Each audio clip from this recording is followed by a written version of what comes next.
ബിസ്മില്ലാഹിർ റഹ്മാനിർ റഹീം. നമ്മിൽ അസ്വാസ്ഥ്യമുണ്ടാക്കുന്ന, നമ്മുടെ മനസ്സിനെ നീറ്റിച്ചുകൊണ്ടിരിക്കുന്ന, നീറലുണ്ടാക്കിക്കൊണ്ടിരിക്കുന്ന മറ്റൊരു പ്രധാനപ്പെട്ട കാരണമാണ് ഒരുപാട് ഭയങ്ങൾ, ഒരുപാട് ആശങ്കകൾ. നമ്മിൽ പല ആളുകളും ടെൻഷൻ അടിക്കുന്നത്, അസ്വസ്ഥരാകുന്നത് അനാവശ്യ ഭയങ്ങൾ, ആശങ്കകൾ കാരണമായിട്ടാണ്. ഉദാഹരണത്തിന്, എൻ്റെ ഭാവി എന്താകും, ഞാൻ എൻ്റെ കുടുംബത്തിനെ എങ്ങനെ പോറ്റും, എനിക്ക് ഒരു വീട് എങ്ങനെയുണ്ടാകും, എൻ്റെ ഈ തകർന്ന് വീണു പോകാറായ എൻ്റെ വീട് ഒന്ന് നന്നാക്കി കിട്ടുന്നതെന്നാണ്, എൻ്റെ മക്കളെ ഞാൻ എങ്ങനെ വളർത്തും, അവർക്ക് എങ്ങനെ വിദ്യാഭ്യാസം നൽകും, ഇക്കാലത്ത് ഭാരിച്ച ചിലവുള്ള ഇക്കാലത്ത് എൻ്റെ കുട്ടികളെ ഞാൻ എങ്ങനെ പഠിപ്പിക്കും, ഞാൻ എങ്ങനെ കെട്ടിച്ചയക്കും, എങ്ങനെ, എവിടെന്ന് എന്നിത്യാദി ചിന്തകൾ മനസ്സിനകത്ത് കിടന്നുകൊണ്ട് അസ്വസ്ഥരാവുകയാണ്. തികഞ്ഞ ഈമാനുള്ള ആളുകൾക്ക് ഇത്തരം ചോദ്യങ്ങൾ മനസ്സിൽ വരില്ല. വന്നാൽ തന്നെ അത് മനസ്സിൽ നിന്ന് എടുത്ത് ഡിലീറ്റ് ആക്കി കളയും.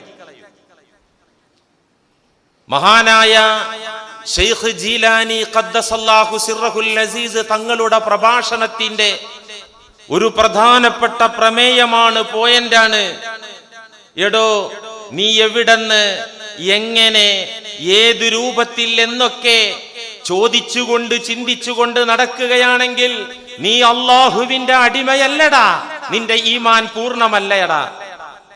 ഫഇൻ ഖുൽത ഐന, എവിടെന്ന് കിട്ടും പണം എന്റെ മോളെ കെട്ടിക്കാൻ, എവിടെന്ന് വരും പണം എന്റെ മക്കളുടെ വിദ്യാഭ്യാസത്തിന്, എങ്ങനെ, കൈഫ, ഞാൻ എങ്ങനെ ജീവിക്കും എന്നിത്യാദി ചോദ്യങ്ങൾ, സമ്പ്രദായങ്ങളുടെ മാറാപ്പുകൾ, ഭാണ്ഡക്കെട്ടുകൾ പേര് നടക്കുന്ന മനുഷ്യ, നീ അള്ളാന്റെ അടിമയല്ല. എന്നുവെച്ചാല് ഇതൊക്കെ അങ്ങനെ ചിന്തിച്ച് നീയും ഈ സമ്പ്രദായങ്ങളും ഈ ഭൗതികമായ സാഹചര്യങ്ങളും മാത്രമുള്ളൂ. അള്ളാഹുവിന് പിന്നെ അവിടെ എവിടെ സ്ഥാനമുള്ളത്? ഐന, നീ ഐന പറയുകയാണെങ്കിൽ എവിടെന്ന് എന്ന് ചോദിച്ച് നടക്കുകയാണെങ്കിൽ നീ ഐന തേടുന്ന തെരുവ് തണ്ടിയാണ്.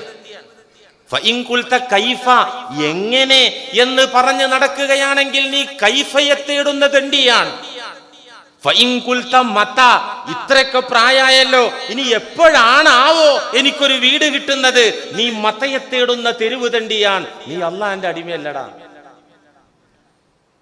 ഒരു മുഅ്മിനിൽ നിന്ന് ഇത്തരം ചോദ്യങ്ങളും ആ ചോദ്യങ്ങൾ കാരണത്താലുള്ള അസ്വസ്ഥതയും സത്യവിശ്വാസിക്ക്, തികഞ്ഞ ഈമാനുള്ള മുഅ്മിനിനുണ്ടാവൂല.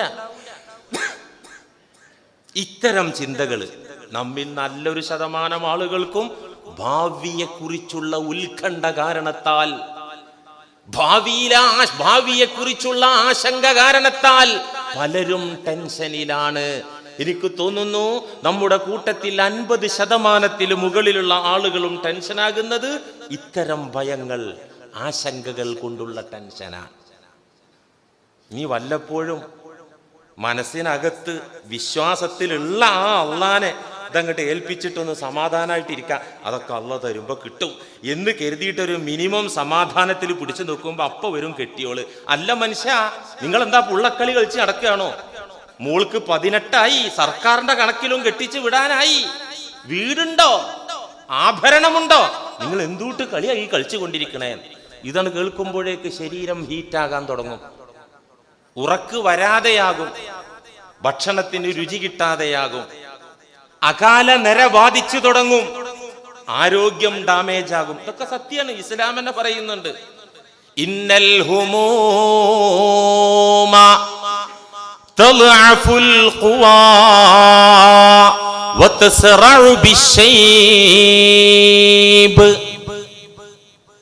മനുഷ്യ സമൂഹമേ, ഇന്നൽ ഹുമൂമ, തീർച്ചയായിട്ടും മനോദുഃഖങ്ങൾ, ടെൻഷനുകൾ, മാനസികമായ അസ്വാസ്ഥ്യങ്ങൾ, തദ്അഫുൽ ഖുവാ, നിന്റെ ആരോഗ്യത്തെ ക്ഷയിപ്പിക്കും. നിന്റെ ആരോഗ്യത്തെ കേടുവരുത്തും, ബലഹീനമാക്കും.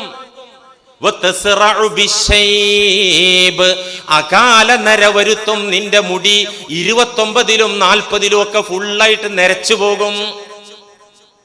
ശാസ്ത്രം പറയുന്നുണ്ട് അങ്ങനെ, ഇസ്ലാമും പറഞ്ഞു തന്നിട്ടുണ്ട് അങ്ങനെ. അതുകൊണ്ട് ഇത്തരം ടെൻഷനുകൾ എത്രത്തോളം എന്ന് വെച്ചാൽ, ആശങ്കക്ക് വകയില്ലാത്തതിൽ പോലും, ഭയത്തിന് ചാൻസ് ഇല്ലാത്തതിൽ പോലും, വകുപ്പില്ലാത്തതിൽ പോലും നാം അസ്വസ്ഥരാവുകയാണ്, പേടിച്ചു പോവാണ്. പേടിക്കേണ്ടതായിട്ടൊന്നും ആ കാര്യത്തിൽ ഉണ്ടാവൂല. നമ്മൾ പേടിക്കേണ്ടതായിട്ട് ആ കാര്യത്തിൽ ഒന്നും ഉണ്ടാവില്ല, എന്നാലും പേടിച്ചു പോവുക. ഉദാഹരണം, കുട്ടി സ്കൂളിൽ പോയിരിക്കുകയാണ്, കലാലയത്തിലേക്ക് വിദ്യാർത്ഥിയായ കുഞ്ഞു പോയിരിക്കുന്നു. വീട്ടിലിരിക്കുന്ന ഉമ്മ കുഞ്ഞിനെ ഓർത്തിട്ട് അസ്വസ്ഥയാവുകയാണ്. ക്യാമ്പസിനകത്ത് നിന്നെന്റെ കുഞ്ഞെങ്ങാനും വെളിയിലിറങ്ങി വല്ല തോട്ടിലോ കുളത്തിലോ ചാടിയാൽ, കുഞ്ഞ് സുരക്ഷിതനായിട്ട് ക്ലാസ് റൂമിലുണ്ട്, ടീച്ചറെ മുന്നിലുണ്ട്, ഉമ്മ ആലോചിക്കുകയാണ്. അല്ലെങ്കിൽ ഇടിയും മഴയും കാറ്റും വരുന്നു, പഠിച്ചവനെ എന്റെ കുട്ടി ഗ്രൗണ്ടിലാണോ അതോ ബസ്സൊക്കെ ക്ലിയർ ആയിട്ട് കിട്ടിയിട്ടുണ്ടോ?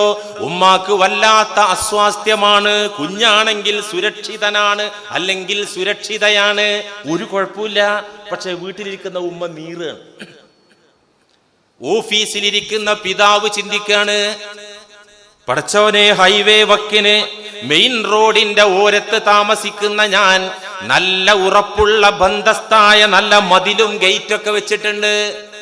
എന്റെ ഭാര്യയുടെ ശ്രദ്ധ തെറ്റിച്ചുകൊണ്ട് 3 വയസ്സുകാരനായ എന്റെ എളിയ കുഞ്ഞ് എങ്ങാനും ഗേറ്റ് തുറന്ന് റോട്ടിലിറങ്ങിയാൽ മലക്കുൽ മൗത്തിനെ കൂടെ കൂട്ടി ഓടുന്ന ടിപ്പറുകളുള്ള കാലമാണ്.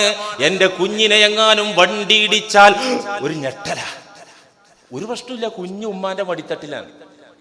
ആലോചിച്ചു, ഇതൊക്കെ നമ്മളെ മനസ്സിൽ മൈൻഡിൽ കയറി വരുന്നുണ്ടാവും. ഇതിന് സമാനമായ പലതും. ഇങ്ങനെ അസ്വാസ്ഥ്യത്തിന് വകയില്ലാത്ത, ടെൻഷന് വകയില്ലാത്ത കാര്യങ്ങളിൽ പോലും, വിദൂര സാധ്യതയുള്ള കാര്യങ്ങളെ നടക്കുന്നതായിട്ട് മനസ്സിൽ കണ്ടിട്ട് പോലും നാം അസ്വസ്ഥരാവുകയാണ്, ടെൻഷൻ അടിക്കുകയാണ്.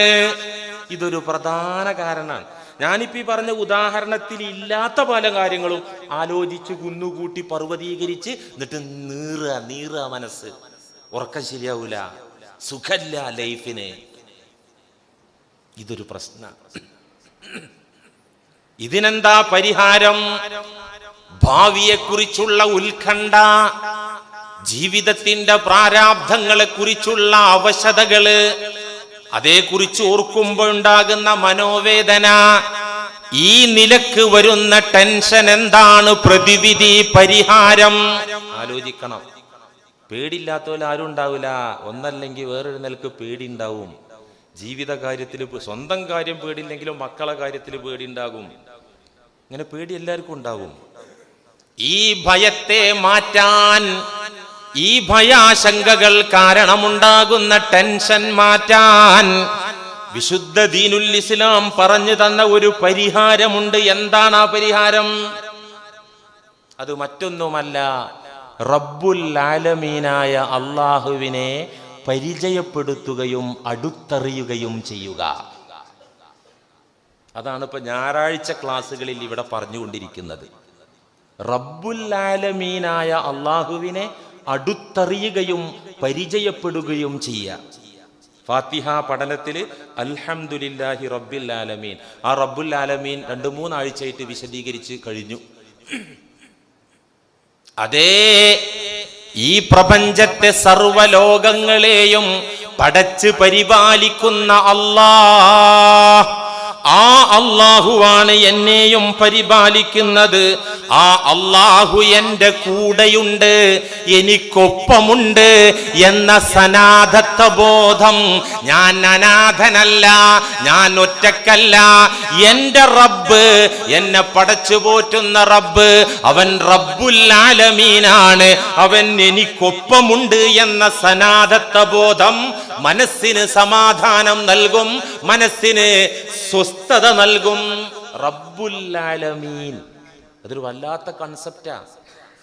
ഫാത്തിഹയിൽ എപ്പോഴും ഓതല്ലേ അൽഹംദുലില്ലാഹി റബ്ബിൽ ആലമീൻ. സമസ്ത ലോകങ്ങളെയും ദൃശ്യലോകങ്ങളെയും അദൃശ്യലോകങ്ങളെയും ഒക്കെ സൃഷ്ടിച്ച് സംവിധാനിച്ച് പരിപാലിക്കുന്നവനായ അല്ലാഹ്, ആ അല്ലാഹുവിനാകുന്നു സർവസ്തുതിയും. ഈ റബ്ബുൽ ആലമീൻ അങ്ങോട്ട് പരിചയപ്പെടുക, പ്രശ്നം തീരും. ഈ നിലക്ക് വരുന്ന ഒരു അസ്വസ്ഥതയും പിന്നെ ഉണ്ടാവില്ല. നമുക്ക് ടെൻഷൻ വരുന്നത് റബ്ബുൽ ആലമീനെ പരിചയപ്പെട്ടിട്ടില്ല, ഫാത്തിഹ ശരിക്കും ഓതിയില്ല. ഫാത്തിഹ ശരിക്കും ഓതിയാൽ റബ്ബുൽ ആലമീനെ പരിചയപ്പെട്ടിട്ടാണ് അടുത്ത ആയത്തേക്ക് പോകാൻ പറ്റുള്ളൂ. ഓതേണ്ട വിധത്തിൽ ഓതുമ്പോൾ റബ്ബുൽ ആലമീനെ നമുക്ക് തിരിച്ചറിയാൻ പറ്റും. റബ്ബുൽ ആലമീനെ അറിഞ്ഞ മനുഷ്യനെ സംബന്ധിച്ചിടത്തോളം ഇത്തരം ഒരു ചിന്ത ഉണ്ടാവില്ല, ഇത്തരം അസ്വാസ്ഥ്യങ്ങൾ ഒരിക്കലും ഉണ്ടാവില്ല. ഈ ഭയം, അവൻ അനാവശ്യമായിട്ടുള്ള പേടിയൊക്കെ ഉണ്ടല്ലോ, ഇത് എവിടുന്നാ വരുന്നത്? ഞാൻ എന്താകും, നാളെ എന്താകും, വീടെന്താകും, പിള്ളേരെന്താകും, ഫുഡ് എന്താകും, കടമെന്താകും, അങ്ങനെയൊക്കെയുള്ള ചിന്ത ഇങ്ങനെ അലട്ടുന്നുണ്ടല്ലോ. ഈ ചിന്ത എവിടുന്നാ വരുന്നത്? പിശാച് അവന്റെ പാർട്ടിക്കാരുടെ മനസ്സിൽ ഇട്ടുകൊടുക്കുന്ന ചിന്തകളാണിതൊക്കെയുമെന്ന് അല്ലാഹ് വിശുദ്ധ ഖുർആനിൽ പറയുന്നുണ്ട്. എന്ത്? പിശാച് അവന്റെ മിത്രങ്ങൾക്ക്, അവന്റെ ചങ്ങാതിമാർക്ക്, അവന്റെ അനുയായികൾക്ക് മനസ്സിൽ ഇട്ടുകൊടുക്കുന്നതാണ് ഇത്തരം പേടിപ്പെടുത്തുന്ന ചിന്തകൾ. മുഅ്മിന് ഒരു പേടി ഉണ്ടാവില്ല. അള്ളാന്റെ അബ്ദായ സത്യവിശ്വാസിക്ക് ഒരൊറ്റ പേടി ഉണ്ടാവുള്ളൂ, പടച്ചോനെ പേടി. അതിനപ്പുറത്ത് ഒരു ഭയം ഉണ്ടാവില്ല. പിശാച് ഇട്ടുകൊടുക്കും നന്മകൾ തടയാൻ വേണ്ടി. അവന്റെ പേടിപ്പെടുത്തലിൽ, പേടിപ്പിക്കലിൽ പെട്ടുപോകും, കുടുങ്ങിപ്പോകും അവിശ്വാസികൾ, മുനാഫിക്കുകൾ കുടുങ്ങിപ്പോകും. ഈമാനിൽ പുഴുക്കുത്തുള്ള മുസ്ലിമീങ്ങളും കുടുങ്ങിപ്പോകും. പിശാചിന്റെ പേടിപ്പിക്കലിൽ ഈമാനിൽ പുഴുക്കുത്തുള്ള മുസ്ലിമീങ്ങളും കുടുങ്ങിപ്പോകും. എന്തിനാ പിശാച് പേടിപ്പിക്കുന്നത്? നമ്മുടെ ഈ ലോക ജീവിതവും നരകാക്കണം, പരലോകവും നരകാക്കണം. അതാണ് അവന്റെ ലക്ഷ്യം. ഈ ലോകത്താകെ അസ്വസ്ഥരായി, ജടങ്ങാറായി, അങ്ങനെ ഗതി കെട്ട് ഈമാൻ കിട്ടാതെ മരിച്ചു പോയിട്ട് പരലോകത്ത് ഇതാണ് അവന്റെ അജണ്ട. നന്മകൾ തടയാൻ വേണ്ടി അവൻ ഭീതിപ്പെടുത്തിക്കൊണ്ടിരിക്കും. ഒരു ദാനം ചെയ്യാൻ, സ്വതക്ക ചെയ്യാൻ തീരുമാനിച്ചു. അപ്പോഴേക്ക് പിശാച് വന്ന് പേടിപ്പിക്കും. ഒരു ദാനം ചെയ്യാൻ നാം പ്ലാൻ ഇടുമ്പോഴേക്ക് മനസ്സിനകത്ത് കയറിയിട്ട് പിശാച് പേടിപ്പിക്കും.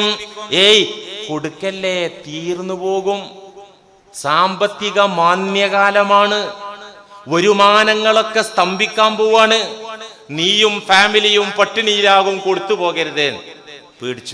പേടിച്ചതോടുകൂടെ കൊടുക്കാൻ വിചാരിച്ചത്. പലരും ഇങ്ങനെ ഓഫറൊക്കെ ചെയ്യല്ലോ, ഇത്ര ലക്ഷം തരാ, 10,000 തരാ, പിന്നെ കാണങ്ങനെ റിവേഴ്സ്. പിന്നെ കിട്ടൂല. കിട്ടണമെങ്കിൽ വലിയ ബുദ്ധിമുട്ടാ. പിന്നെ കിട്ടണമെങ്കിൽ ഉണ്ടല്ലോ ആ 1,00,000 റുപ്യന്റെ മെനക്കേട് അതിന്റെ പിന്നിൽ നടത്തേണ്ടി വരും. ഇതെന്താ കാരണം? ഇബ്ലീസ് ഒന്ന് പേടിപ്പിച്ചതാ. കോടാനക്കോടി ബാങ്കിലുണ്ട്. എത്ര കോടി ഉണ്ടായിട്ട് എന്താ കാര്യം? ഇത് തീരൂലേ? ഇതാണ് പറഞ്ഞു കൊടുക്കുന്നത്. അശ്ശൈത്വാനു യഇദുകുമുൽ ഫഖറ വയഅ്മുറുകും ബിൽ ഫഹ്ശാ. പിശാച് ദാരിദ്ര്യത്തെക്കുറിച്ച് ഓർമ്മപ്പെടുത്തിക്കൊണ്ടിരിക്കും, സാമ്പത്തികമായ മാന്യം ഓർമ്മപ്പെടുത്തിക്കൊണ്ടിരിക്കും. എന്നിട്ട് തിന്മയിലേക്ക് നിങ്ങളെ പിടിച്ചു വലിക്കും, പേടിപ്പിച്ചുകൊണ്ട്. അള്ളാഹു പറയാം, ഒരു ധർമ്മസമരത്തിനിറങ്ങുമ്പോ, നബി തങ്ങളെ കാലത്ത് സ്വഹാബത്ത് യുദ്ധത്തിനിറങ്ങുമ്പോ അവൻ വന്നു സ്വഹാബത്തിന്റെ ഇടയിലേക്ക് പേടിപ്പിക്കാന്. യുദ്ധത്തിനിറങ്ങുന്ന നേരത്ത് അവൻ മനസ്സിൽ കയറിയിട്ട് ഭാര്യാസന്താനങ്ങളുടെ രൂപം കാണിക്കുന്നു. എന്നിട്ട് ഭാര്യയെ ചൂണ്ടിക്കാണിച്ച് പറയുന്നു, ദേ ഇവൾ വിധവയാകാൻ പോവാണ്, നിന്റെ മക്കൾ അനാഥരാകാൻ പോവാണ്, രണാങ്കണത്തിലേക്കുള്ള യാത്ര തിരിച്ചു വരുമെന്ന ഉറപ്പുള്ള യാത്രയല്ല, അതുകൊണ്ട് ഇത് അപകടമാണ് എന്ന് പറഞ്ഞു പേടിപ്പിക്കുന്നു. അതോടെ മരിക്കാതെയുള്ള എന്നെന്നും ജീവിച്ചിരിക്കുന്ന ജീവിതം നഷ്ടമാകുന്നു. പേടിപ്പിക്കുക. ഇങ്ങനെ പിശാച് നമ്മളെ പേടിപ്പിച്ചിട്ട് നമ്മളെ അസ്വസ്ഥരാക്കുന്നു, നമ്മുടെ സുഹൃതങ്ങൾ തടയുന്നു, നന്മകൾ തടയുന്നു. ഇത് പിശാചിന്റെ അജണ്ടയാണ്. ഇങ്ങനെ ഈ തടയലിൽ പെടാതെ, പിശാചിന്റെ പേടിപ്പിക്കലിൽ പെട്ടുപോകാതെ, അള്ളാഹുവിനെ ഓർത്ത് റബ്ബുൽ-ആലമീനെ മനസ്സിലാക്കിയിട്ട് ആ പടച്ച റബ്ബ് എന്റെ കൂടെയുണ്ടെന്ന വിശ്വാസത്തോടെ പിശാചിന്റെ ഭീതിപ്പെടുത്തലിൽ പെടാതെ നിൽക്കുന്ന ആളുകൾ, അവർക്ക് എന്തുണ്ടാകും, മറുപാർട്ടിക്ക് എന്തുണ്ടാകും എന്നത് വിശുദ്ധ ഖുർആൻ ഒരു ചരിത്രം അടിവരയിട്ട് പറഞ്ഞുകൊണ്ട് പഠിപ്പിക്കുന്നു. ഒരു ചരിത്രത്തെ ഉദാഹരിച്ചുകൊണ്ട് പറയുന്നു.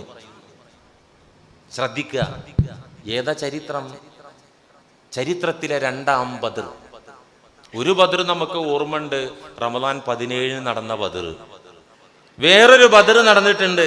ആ ബദറിന്റെ ചരിത്രം വെച്ചിട്ടാണ് അള്ളാഹു സൂറത്തു ആലു ഇമ്രാന്റെ 173, 74, 75 ആയത്തുകളിലൂടെ ഈ കാര്യം പഠിപ്പിക്കുന്നത്. ഏത് കാര്യം? ചെകുത്താൻ വന്ന് പേടിപ്പിക്കും. ആ പേടിപ്പിക്കലിൽ പെട്ടവര് ഇവിടെയും ഹലാക്കായി, ആഖിറത്തിലും ഹലാക്കായി. അവന്റെ പേടിപ്പിക്കലിൽ പെടാതെ പടച്ചവനെ ഓർത്തിട്ട് മാറി റബ്ബുൽ-ആലമീന്റെ കൂട്ടനിക്കുണ്ട് എന്ന് ഉറപ്പിച്ചുകൊണ്ട് നിന്ന ആളുകൾ ഇവിടെയും രക്ഷപ്പെട്ടു, പരലോകത്തും രക്ഷപ്പെട്ടു. ഏതാ ഈ രണ്ടാം ബദർ? ഒന്നാം ബദർ നമുക്കറിയാം, ഇസ്ലാമിക ചരിത്രത്തിലെ ഐതിഹാസിക സമരം, യൗമുൽ ഫുർഖാൻ എന്ന് വിശുദ്ധ ഖുർആൻ പോലും പരിചയപ്പെടുത്തിയ, അള്ളാഹുവിന്റെ സഹായം കൊണ്ട് സത്യവിശ്വാസികൾക്ക് വിജയം ലഭിച്ച അതിമഹത്തായ സമരമുഖമാണ് ബദർ. ആ ബദറിലേറ്റ പരാജയത്തിന് പ്രതികാരം ചോദിച്ചുകൊണ്ട്, കണക്ക് ചോദിച്ചുകൊണ്ട് ഖുറൈശി പട ഉഹുദിന്റെ ഭാഗത്തെത്തി ഉഹുദിലേക്ക് സത്യവിശ്വാസികളെ വെല്ലുവിളിച്ചു. രണ്ടാമത്തെ യുദ്ധമായ ഉഹുദ് യുദ്ധത്തിൽ സത്യവിശ്വാസികൾക്ക് പരാജയത്തിന്റെ കയ്പ് അനുഭവിക്കേണ്ടി വന്ന യുദ്ധമാണ് ഉഹുദ് യുദ്ധം. പുണ്യ റസൂൽ സല്ലല്ലാഹു അലൈഹി വസല്ലമ തങ്ങളുടെ ഒരു ആജ്ഞ അവഗണിച്ചതിന്റെ തിക്തഫലമായിട്ട് ബദറിൽ പരാജയം ഏറ്റുവാങ്ങി മുസ്ലിമീങ്ങൾ. ചരിത്രം നമുക്കറിയാം. ഈ ഉഹുദിൽ തോൽവി വന്ന് പരാജയപ്പെട്ട് ഉഹുദ് പോർക്കളം വിട്ടുപോരുന്ന സമയത്ത് മക്കാ നേതാവ് അബൂ സുഫിയാൻ അടുത്ത വെല്ലുവിളി നടത്തി. മുസ്ലിമീങ്ങൾ അറിയാൻ വേണ്ടി പറയാണ്, ഇവിടെ വെച്ച് ഞങ്ങൾ നിങ്ങളോട് പകരം ചെയ്തിരിക്കുന്നു. പക്ഷേ ഈ ഒരു പകരം പോരാ, ഞങ്ങളെ നിങ്ങൾ തോൽപ്പിച്ചത് ബദറിൽ വെച്ചാണ്. അടുത്ത വർഷം ഈ സമയം ബദറിൽ വെച്ച് നമുക്ക് ഒന്നുകൂടെ കണ്ടുമുട്ടണം. ഒരു തവണ കൂടെ യുദ്ധം ചെയ്ത് ഏത് മണ്ണിൽ വെച്ചാണോ ഞങ്ങളെ തോൽപ്പിച്ചത്, ആ മണ്ണിൽ വെച്ച് നിങ്ങളെ ഞങ്ങൾ തോൽപ്പിക്കും. ധൈര്യമുണ്ടെങ്കിൽ അടുത്ത വർഷം ഈ കൊല്ലം ബദറിലേക്ക് വാ. അബൂ സുഫിയാൻ മക്കാ നേതാവ് വെല്ലുവിളിച്ചു. എവിടെ വെച്ച്? ഉഹുദിന്റെ യുദ്ധക്കളം വിട്ടുപിരിയുന്ന നേരത്ത്. പറയപ്പെട്ട വർഷം സമയമെത്തിയപ്പോ മക്ക ഒരു വലിയ സാമ്പത്തിക മാന്ദ്യത്തിൽ എരിപിരി കൊള്ളുന്ന കാലമാണ്. ഭക്ഷ്യക്ഷാമമുണ്ട് എല്ലായിടത്തും. വേണ്ടത്ര പണമില്ല, അതുപോലെ ധാന്യമില്ല. മക്കക്കാർ വല്ലാത്ത ബുദ്ധിമുട്ടിൽ മുന്നോട്ട് പോയിക്കൊണ്ടിരിക്കുന്ന സാഹചര്യത്തിലാണ് ആ യുദ്ധത്തിന് തീരുമാനിച്ച ഡേറ്റ് വരുന്നത്. ഈ സാമ്പത്തിക മാന്ദ്യം കാരണത്താൽ തന്നെ മക്കക്കാർക്ക് യുദ്ധത്തിനുള്ള ആവേശമില്ല, ധൈര്യമില്ല, ഉത്തേജനമില്ല. അപ്പൊ എന്താ ചെയ്യാ? യുദ്ധത്തിന് പോകാൻ പറ്റൂല. പിന്മാറിയാൽ അതൊരു നാണക്കേടാണ്, തോറ്റുകൊടുക്കാൻ കഴിയില്ലല്ലോ. അപ്പോഴാണ് അവരൊരു ഗൂഢതന്ത്രം മെനഞ്ഞത്, ഒരു ഗൂഢാലോചന നടത്തിയത്. അബൂ സുഫിയാന്റെ നേതൃത്വത്തിൽ ഒരു യോഗം കൂടിയിട്ട് മക്കയിൽ നിന്ന് മദീനയിലേക്ക് ഒരാളെ പറഞ്ഞയക്കുക, എന്നിട്ട് കള്ളപ്രചരണം നടത്തുക. എന്താ കള്ളപ്രചരണം? ഖുറൈശികൾ വൻ സെറ്റപ്പിലാണ്. മുമ്പ് ബദറിലേക്ക് വന്ന അത്ര ഭടന്മാരല്ല ഉള്ളത്, ഉഹുദിലേക്ക് വന്ന അത്ര ഭടന്മാരല്ല ഉള്ളത്. അതിനേക്കാൾ ഇരട്ടി സൈന്യവുമായി സർവായുധങ്ങളുമായി വൻ സെറ്റപ്പിലാണ് മക്കക്കാര് എന്ന് മദീനയിൽ ചെന്നിട്ട് കള്ളപ്രചരണം നടത്തുക. സത്യത്തിൽ ഒന്നുമില്ല, അവർക്ക് ഭക്ഷിക്കാൻ പോലും ഭക്ഷണമില്ലാത്ത ക്ഷാമമാണ് മക്കയിലുള്ളത്.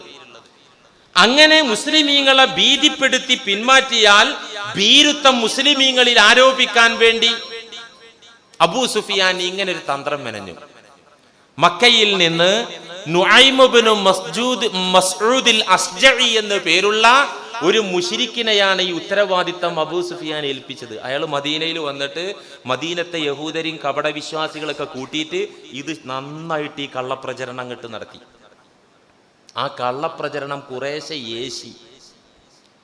ബദറിലേക്ക് അബൂ സുഫിയാൻ വെല്ലുവിളിച്ച സമയമെത്തിയപ്പോ നബി സല്ലല്ലാഹു അലൈഹി വസല്ലമ തങ്ങൾ സ്വഹാബത്തിനെ അങ്ങോട്ട് വിളിച്ച് ബദറിലേക്ക് പുറപ്പെടാൻ ആഹ്വാനം ചെയ്തപ്പോ അത്ര ആവേശകരമായ ആശ്വാസകരമായ മറുപടിയല്ല സ്വഹാബത്തിന്റെ ഭാഗത്ത് നിന്നുണ്ടായത്. അവരിൽ ചിലർ ചെറിയൊരു പ്രയാസം പ്രകടിപ്പിച്ചു. നബിയെ, ഉഹദിൽ നല്ല അടി കൊണ്ട ക്ഷീണം മാറിയിട്ടില്ലല്ലോ, ഇപ്പൊ വേണോ?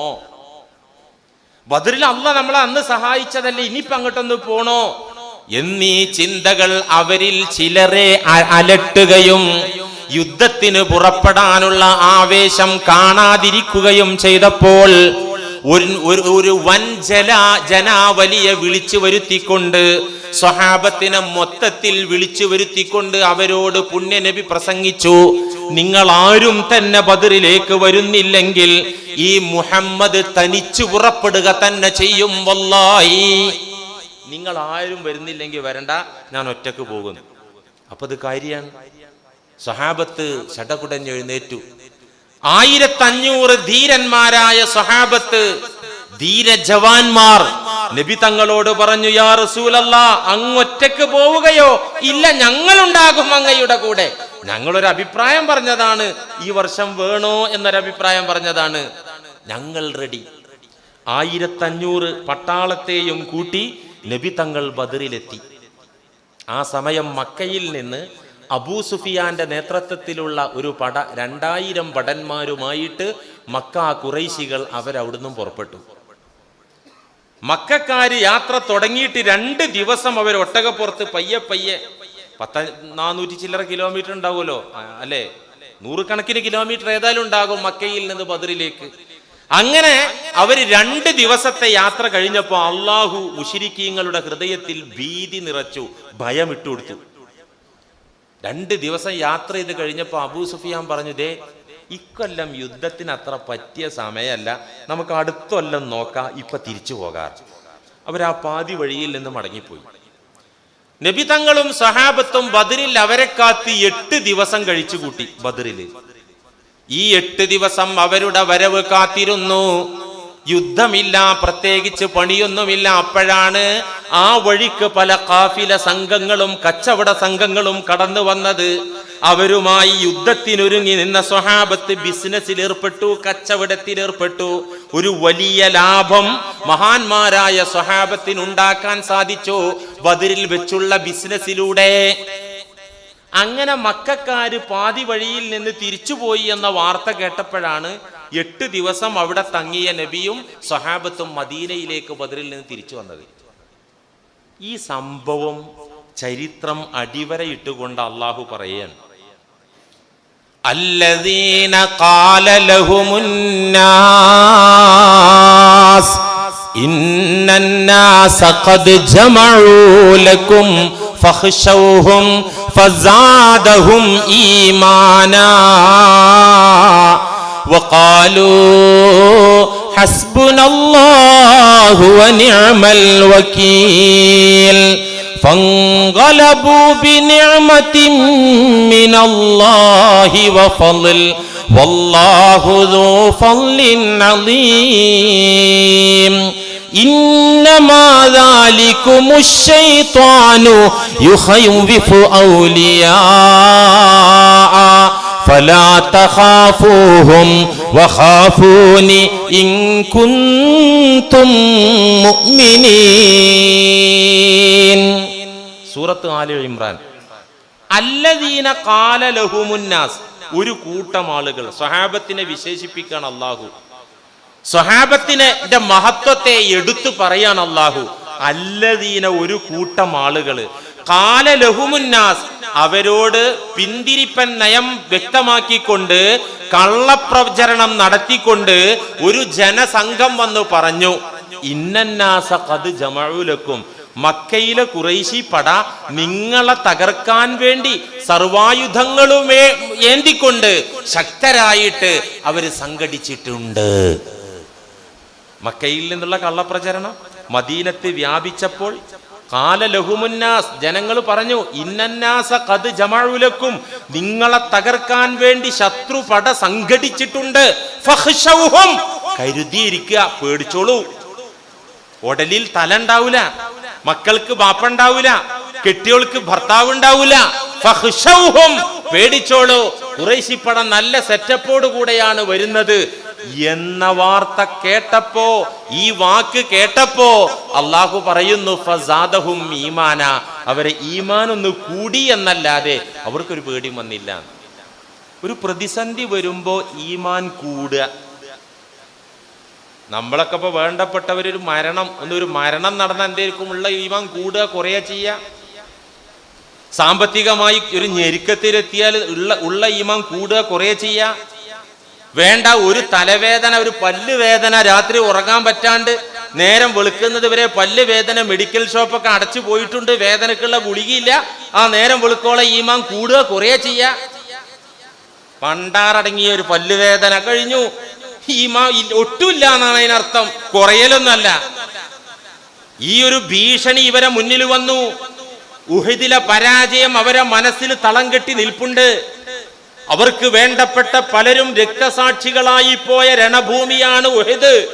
അത് കഴിഞ്ഞിട്ട് കുറെ സമയമായിട്ടില്ല. ഈ ഒരു സാഹചര്യത്തിലാണ് പറയുന്നത്, ഉഹദിലേക്ക് വന്ന പട്ടാളത്തെക്കാൾ അധികം പട്ടാളം അതാ വരുന്നു. ഫഖ്ശൗഹും, പേടിച്ചോളൂ എന്ന് കേട്ടപ്പോ, ആ വാർത്ത അവരറിഞ്ഞപ്പോ, കള്ളപ്രചരണം അവരെ ചെവിയിലെത്തിയപ്പോ, കള്ളപ്രചരണം അവർക്ക് അറിയില്ല. ഫസാദഹും ഈമാനാ, ഈ പ്രതിസന്ധി ഘട്ടത്തില് അവർക്ക് ഈമാൻ വളരുകയാണ്, വർദ്ധിക്കുകയാണ് ഉണ്ടായത്.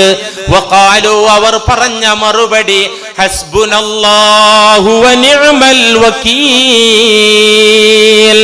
ആര് വന്നാലെന്താ, എത്ര പട്ടാളം വന്നാലെന്താ, എത്ര ആയുധങ്ങൾ ഉണ്ടായിട്ടെന്താ, ഞങ്ങൾക്ക് പേടിയില്ല. ഹസ്ബുനല്ലാഹ്, ഞങ്ങൾക്ക് അല്ലാഹു മതി, വനിഅമൽ വകീൽ. കാര്യങ്ങൾ ഏൽപ്പിക്കാൻ ഏറ്റവും ഉത്തമൻ അല്ലാഹു തന്നെ. കാര്യങ്ങൾ ഏൽപ്പിച്ചു കൊടുക്കാൻ അള്ളാനെ പറ്റുള്ളൂ, ഒരു പടപ്പിനെയും പറ്റൂല. ഏൽപ്പിക്കേണ്ടിടത്ത് ഞങ്ങളെ കാര്യം ഏൽപ്പിക്കാണ്.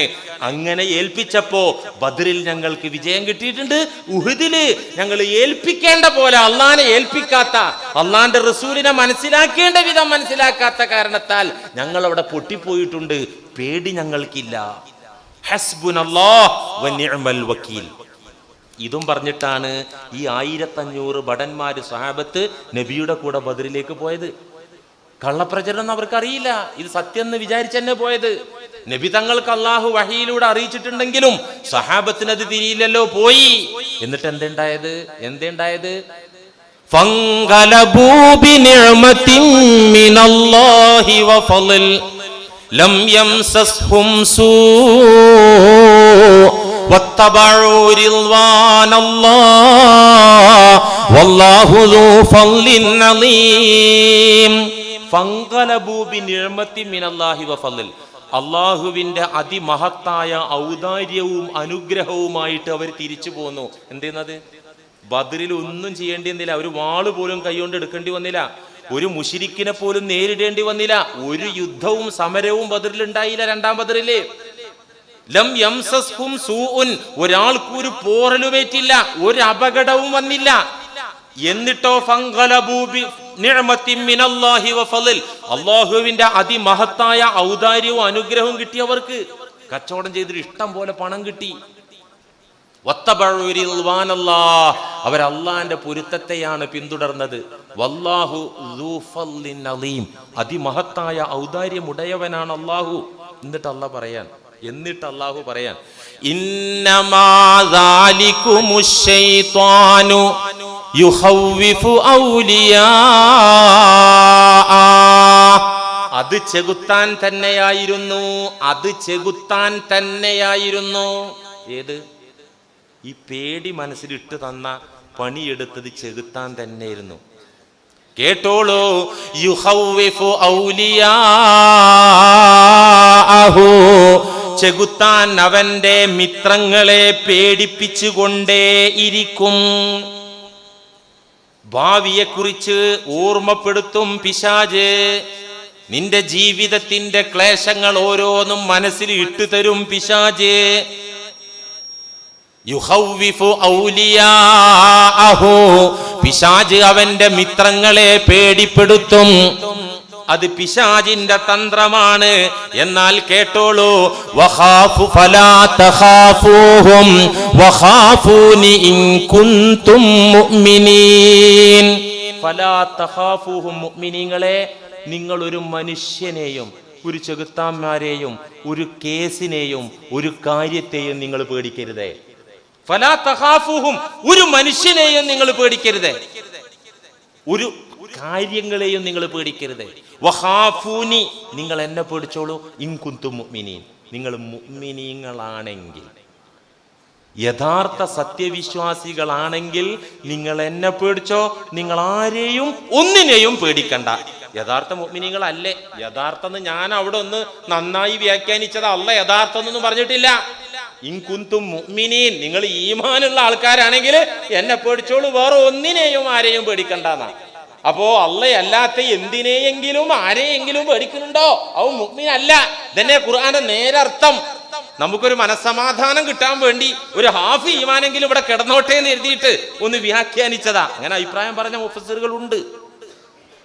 പ്രിയമുള്ള മുഅ്മിനീങ്ങളെ, ഈ ചരിത്രം അള്ളാഹു ഉദ്ധരിച്ചുകൊണ്ട്, അത് ഓർമ്മപ്പെടുത്തിക്കൊണ്ട്, സൂചിപ്പിച്ചുകൊണ്ട് പറഞ്ഞ പാഠത്തിൽ എന്താ ഉള്ളത്?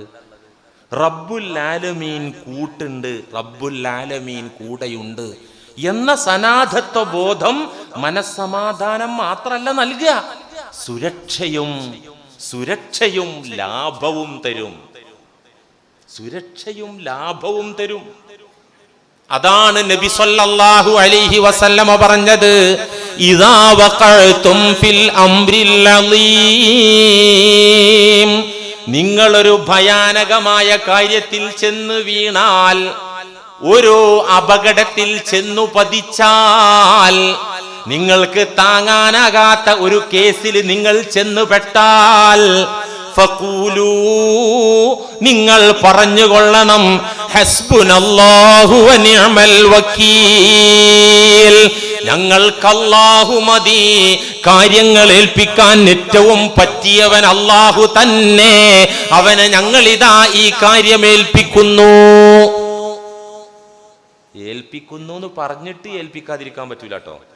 നമുക്കൊക്കെ പറ്റുന്ന കുഴപ്പം അതാണ്. കേസൊക്കെ വരും, ഹസ്ബുനല്ലാഹു വനിഅമൽ വക്കീലിന് ചൈനക്കാരന്റെ കൗണ്ടർ എടുത്തിട്ട് ഒരു 101 വട്ടം ചൊല്ലും ചെയ്യും, പക്ഷെ ഏൽപ്പിക്കൂല.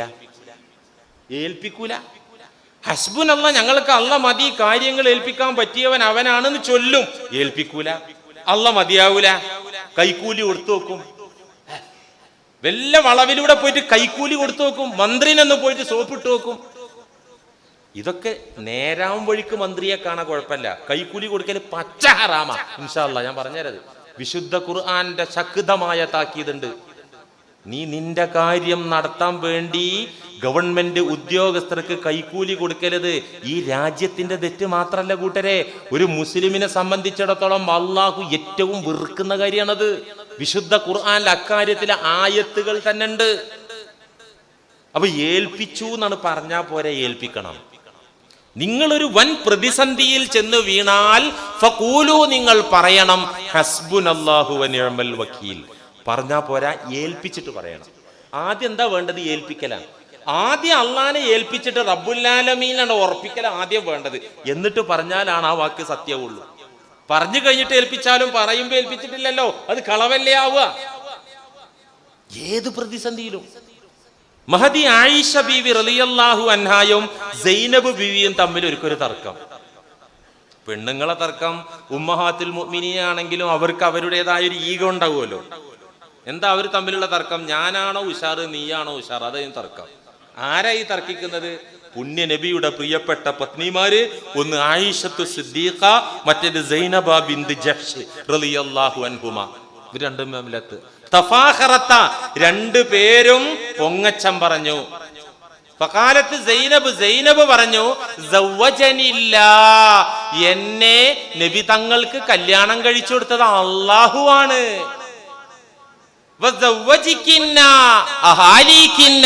ആയിഷ, നിന്നെ കല്യാണം ചെയ്തു കൊടുത്തതോ നിന്റെ കുടുംബക്കാരാ, നിന്റെ വാപ്പ അബൂബക്കർ അടക്കമുള്ള ആൾക്കാരാണ് നിന്നെ കെട്ടിച്ചു കൊടുത്തത് നബിക്ക്.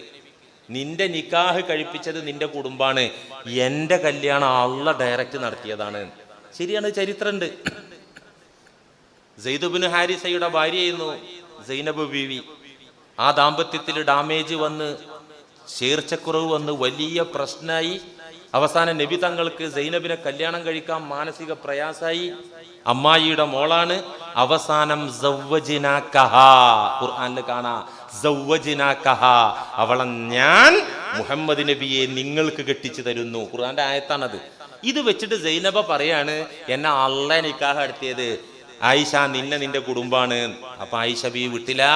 ഫഖാലത്ത്, ആയിഷ ബീവി പറഞ്ഞു, നസലത്ത് ബറാഅതി മിനസ് സമാഇ ഫിൽ ഖുർആൻ, എൻ്റെ വിശുദ്ധിയെക്കുറിച്ച് ആകാശലോകത്ത് നിന്ന് ഖുർആനിലേക്ക് എൻ്റെ വിശുദ്ധി പറഞ്ഞുകൊണ്ട് ആയത്തിറങ്ങിയിട്ടുണ്ട്.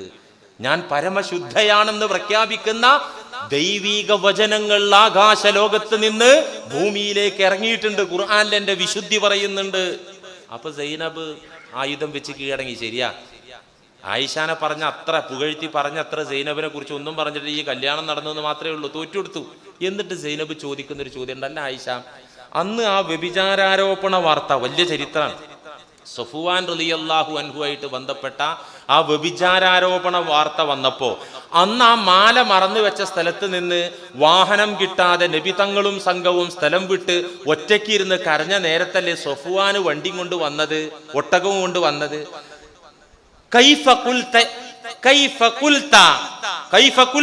എന്താണ് ആയിഷ നിങ്ങൾ പറഞ്ഞത്? പിന്നെ സഫ്വാൻ ഇങ്ങനെ പയ്യെ വരുന്നുണ്ടിട്ട് സഫ്വാന്റെ വണ്ടിയിൽ കയറിയല്ലോ. വണ്ടിയിൽ കയറിയപ്പോ എന്താ നിങ്ങൾ പറഞ്ഞത് എന്ന് സൈനബ് ആയിഷയോട് ചോദിച്ചപ്പോ, ഖുൽതു, ഞാൻ ഒറ്റ വാക്കേ പറഞ്ഞിട്ടുള്ളൂ, ഹസ്ബി അല്ലാഹു വ നിഅമൽ വക്കീൽ. കുടുങ്ങി. നബി തങ്ങൾ പോയി, സംഘം പോയി, ഒറ്റപ്പെട്ടു. പിന്നെ വന്നതൊരു അപരിചിതനാ, അന്യപുരുഷനാ. ആ അന്യപുരുഷന്റെ വാഹനത്തിൽ കയറണം. അദ്ദേഹം കൂടെ സഹയാത്രികനായിട്ട് കയറിയിട്ടൊന്നുമില്ല, ഒട്ടകത്തിന്റെ കടിഞ്ഞാണ് പിടിച്ച് നടക്കുക ചെയ്തത്. ആ ഒട്ടക കട്ടിലിൽ കയറിയ നേരത്ത് ഞാൻ ചൊല്ലിയത് ഹസ്ബി അല്ലാഹ് വ നിഅമൽ വക്കീൽ. അതിൻ്റെ ഗുണാണ് എനിക്ക് വന്ന പരീക്ഷണവും പരീക്ഷണത്തിൻ്റെ ഒടുവിൽ വിജയവും.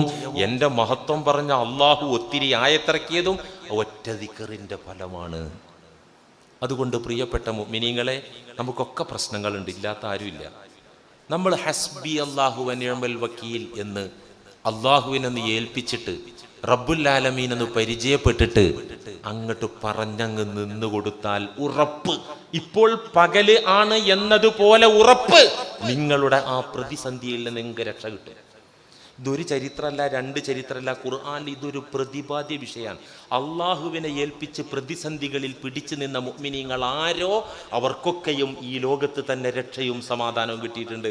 ഇൻഷാ അല്ലാഹ് അടുത്ത ആഴ്ചതിൻ്റെ ബാക്കി ഭാഗവും കൂടെ ഖുർആൻ ഉദ്ധരിച്ച ചരിത്രത്തിൻ്റെ പിൻബലത്തിലൂടെ റബ്ബുൽ ആലമീൻ്റെ സപ്പോർട്ട് കൊണ്ട് സുരക്ഷയും സമാധാനം കിട്ടുമെന്ന ആ പാഠം നമുക്ക് തുടർന്ന് പഠിക്കാം. അല്ലാഹു തൗഫീഖ് ചെയ്യട്ടെ.